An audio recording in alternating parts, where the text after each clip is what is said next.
Bu. Nah.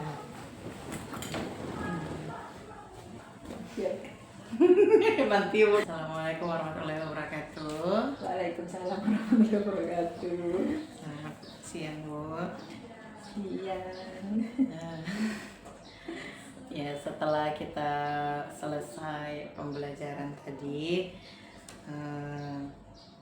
Ibu sudah cukup bagus dalam menyampaikan materinya, terus juga bisa menguasai materi itu.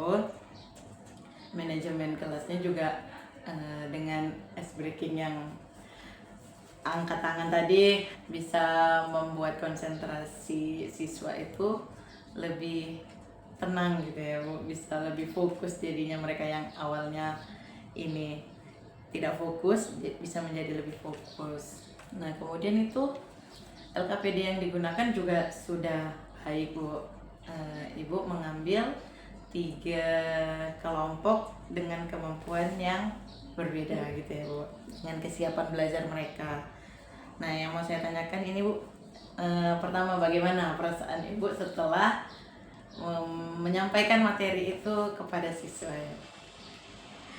Baik Bu, sebenarnya perasaan saya yang pasti lega yang pertama ya Bu ya. Yang kedua senang walaupun tadi terbatas oleh waktu, tetapi saya bisa menyampaikan materi secara keseluruhan.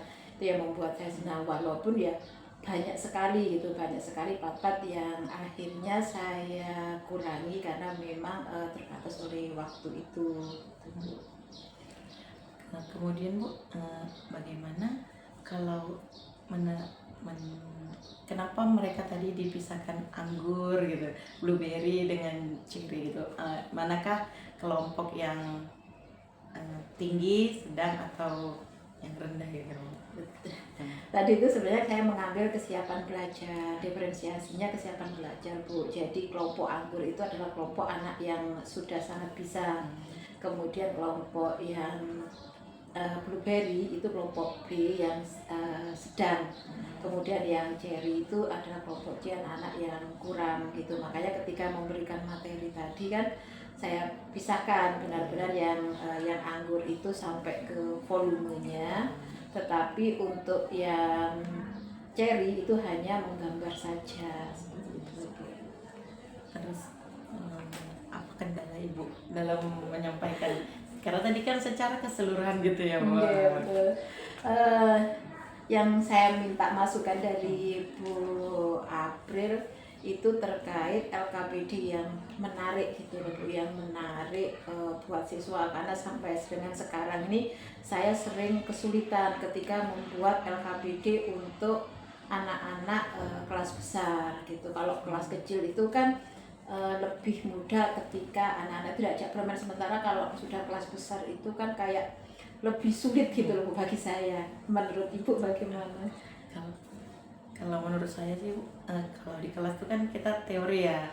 Jadi kalau menurut saya mereka tuh dikasih dengan apa Bu, benda nyata gitu. Nah, mereka apa yang membawa gitu kan, boleh sih sebenarnya figur, tapi atau gimana ya Bu, alat peraga yang memang bentuknya seperti itu. Karena kalau kelas besar ini kayaknya pertanyaannya untuk apa Bu gitu kan. Nah, mereka tuh kalau teori itu hanya sekedar ini, sama kayak rumus ya kan Bu, apalagi disuruh menghafal rumus gitu.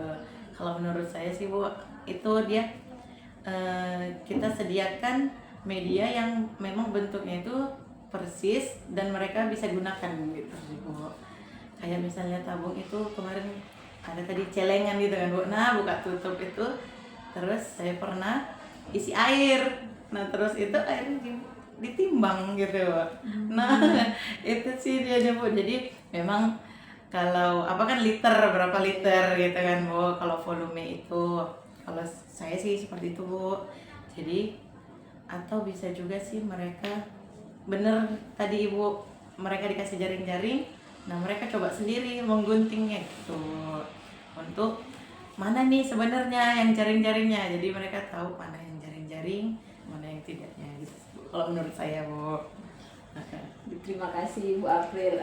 Insya Allah nanti ketika ada pembelajaran lagi memang saya berarti harus menyiapkan benda-benda nyata ya Bu ya. Mungkin kita isi entah itu dengan air atau dengan pasir gitu, kemudian kita timbang sesuai dengan apa ya, mungkin beratnya. Kalau iya, kalau misalnya kilo ya kilo, kalau liter ke liter.